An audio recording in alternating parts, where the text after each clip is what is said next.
Vamos para allá. En el nombre del Padre, y del Hijo, y del Espíritu Santo. Amén. Que el Señor inspire, sostenga y acompañe nuestras obras para que todo nuestro trabajo comience en Él como en su fuente y tienda siempre a Él como a su fin. Por Jesucristo nuestro Señor. Amén. Pues vamos a leer el libro del profeta Habacuc.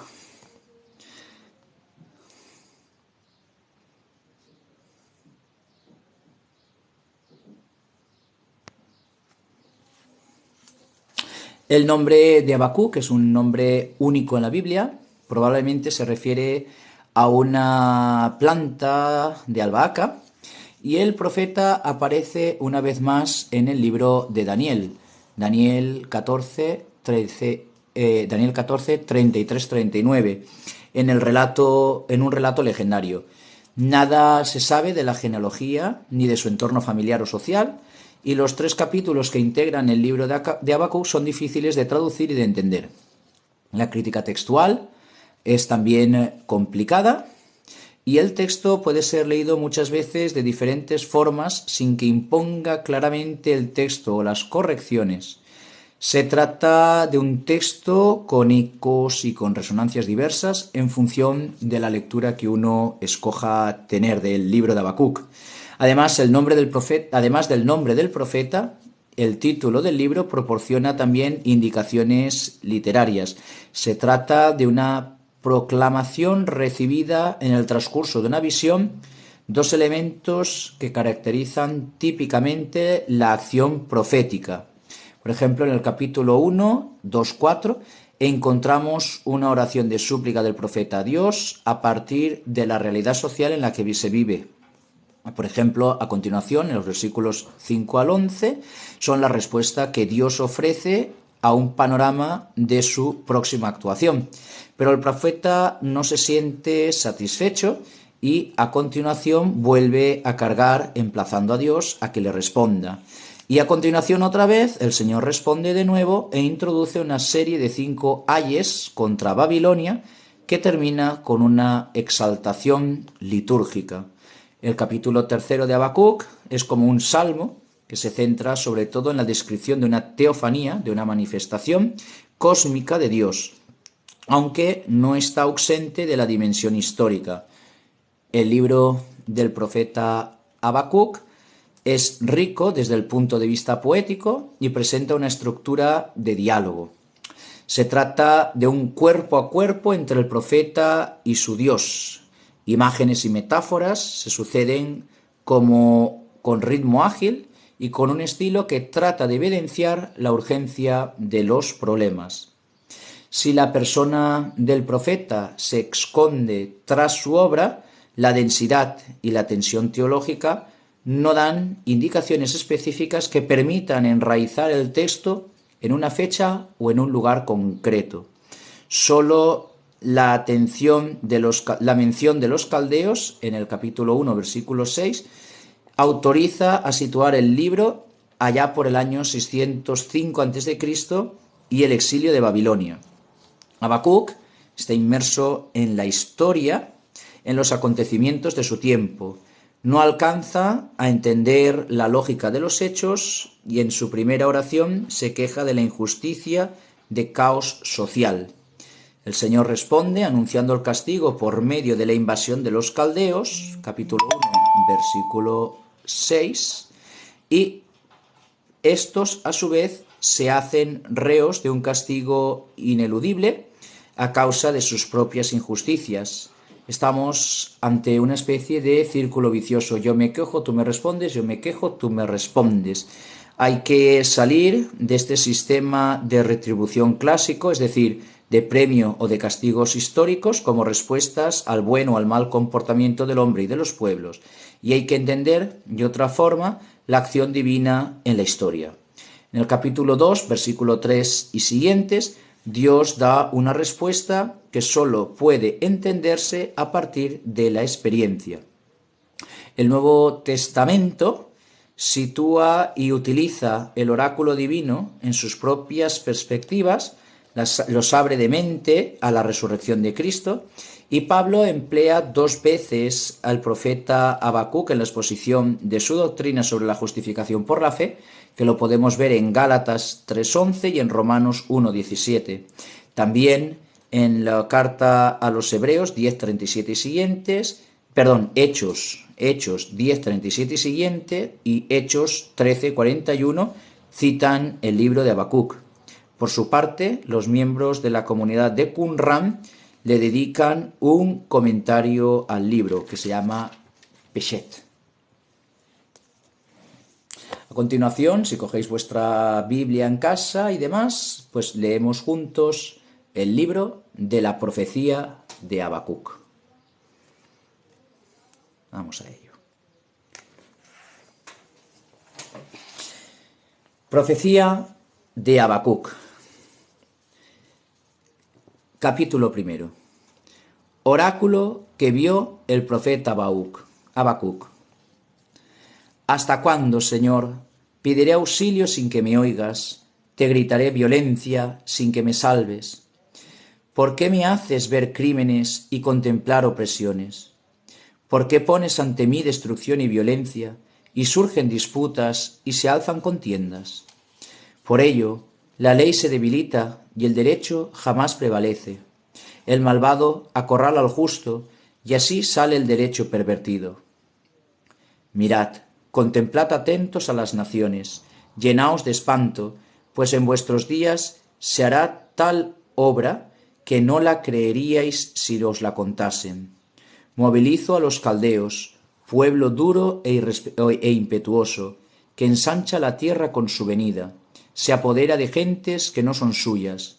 Temible y terrible, él es la fuente de su derecho y su decisión. Sus caballos, más veloces que panteras, más feroces que lobos nocturnos. Sus jinetes cargan, de lejos cabalgan, vuelan como águila lanzada sobre su presa. Todo en ellos es violencia, sus rostros miran hacia oriente, reúnen como arena a los prisioneros. Se ríe de los reyes y se burla de los príncipes, se mofa de todas las fortalezas, construye rampas y las conquista. Entonces se renueva su ardor, sigue y se instala, para él su fuerza es su Dios. Nueva pregunta del profeta. Señor, ¿no eres desde siempre mi Dios? Oh Dios santo, que no miramos. Señor, lo pusiste para sentenciar, oh roca, lo estableciste para juzgar. Tus ojos puros para contemplar el mal no soportan ver la opresión. ¿Por qué, pues, ves a los traidores y callas cuando el malvado se traga al justo? Tratas a los hombres como a peces del mar, como a reptiles sin dueño. Los atrapa a todos con su anzuelo, los arrastra con su red, los amontona en su barca contento y alegre. Por eso ofrecen sacrificios a su red e incienso a su barca, pues en ellos tienen su sustento, su ración y comida abundante. ¿Seguirá vaciando su red, asesinando pueblos sin compasión? Aguantaré de pie en mi guardia, me mantendré erguido en la muralla y observaré a ver qué me responde, cómo suplica a mi demanda. La respuesta del Señor: el justo por su fe vivirá. Me respondió el Señor: escribe la visión y grábala en tablillas, que se lea de corrido. Pues la visión tiene un plazo, pero llegará a su término sin defraudar. Si se atrasa, espera en ella, pues llegará y no tardará. Mira, al altanero no triunfará, pero el justo por su fe vivirá. Cuanto más el orgulloso se portará como traidor y fanfarrón, saliéndose de sus límites. Ese que abre sus fauces como el abismo, es como la muerte y no se sacia. Justo para sí a todos los pueblos, y reunió para sí a todas las naciones. ¿Y no pregonarán todos estos un poema, una adivinanza, una estima a su costa? Ayes contra los asirios. Dirán: ay del que acumula lo que no es suyo. ¿Hasta cuándo amontonará, pues, en él prendas empeñadas? ¿No se levantarán de pronto tus acreedores, se despertarán los que te asustan, y te saquearán en su provecho? Puesto que expoliaste incontables pueblos, te expoliarán todos los demás, por la sangre humana y la violencia en el país, sus ciudades y sus habitantes. Ay del que enriquece su casa con pérfidas ganancias, poniendo bien alto su nido para protegerse así de la adversidad. La vergüenza de tu casa has plantado y has pecado al exterminar tantas naciones. Las piedras de los muros gritan, las vigas de madera claman. Ay del que construye su ciudad con sangre y la sienta en el crimen. ¿No es voluntad del Señor del universo que se afanen las naciones para el fuego y los pueblos trabajen en vano? Pues se llenará la tierra del conocimiento de la gloria del Señor, como las aguas cubren el mar. Ay del que hace beber a su compañero, mezclando su bebida hasta embriagarlo y ver así su desnudez. Te saciaste de vergüenza, no de gloria. Bebe tú también y enseña tu prepucio, que el Señor te haga beber la copa de su cólera y cambie tu gloria en vergüenza. Pues la violencia hecha al Líbano caerá sobre ti, y el exterminio de sus fieras te aterrará, por la sangre humana y la violencia en el país, en sus ciudades y en todos sus habitantes. ¿Para qué sirve un ídolo si es ídolo de artesano, una imagen fundida, un oráculo engañoso? ¿Cómo confía el artesano en su producto si fabrica dioses mudos? Ay del que dice de la madera, levántate, y de la piedra muda, despierta. ¿Es ella quien enseña? Ahí está, chapada de oro y plata, pero sin rastro de espíritu en su seno. Pero el Señor está en su santo templo, silencio ante él toda la tierra. Capítulo 3. Salmo de Habacuc. Oración del profeta Habacuc a modo de lamentación.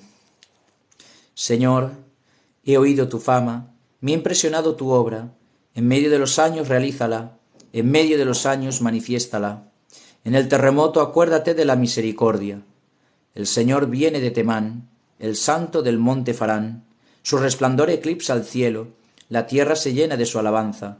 Su brillo es como el día, su mano destella velando su poder. Ahí se esconde su poder, la peste lo precede, lo sigue la fiebre. Separa y sacude la tierra, mira y desbarata a los pueblos. Se desmoronan las montañas antiguas, se encogen las colinas eternas, eternos son sus caminos. He visto demolidas las tiendas de Cusán, tiemblan los refugios de la tierra de Madián. Se inflama tu ira, Señor, contra los ríos tu cólera, contra el mar tu furor, cuando cabalgas en tus caballos, en tus carros victoriosos. Has desnudado tu arco, llenas de flechas tu aljaba, con torrentes hiendes la tierra. Te ven las montañas y tiemblan. Pasa una tromba, brama el océano, levanta sus brazos en alto. El sol y la luna están firmes en su órbita, a la luz de tus flechas caminan, al resplandor de las lanzas de tus relámpagos. Caminas airado por la tierra, furioso pisoteas a los pueblos. Sales a salvar a tu pueblo, a salvar a tu ungido. Aplastas el techo de la casa del malvado, desnudas sus cimientos hasta la médula. Con sus flechas atraviesas la élite de sus tropas que se agitan para descuartizarme, como si se tratase de agarrar a un pobre en una trampa. Pisas por el mar con tus caballos, revolviendo las aguas del océano. Lo escuché y temblaron mis entrañas. Al oírlo se estremecieron mis labios. Me entró un escalofrío por los huesos, vacilaban mis piernas al andar.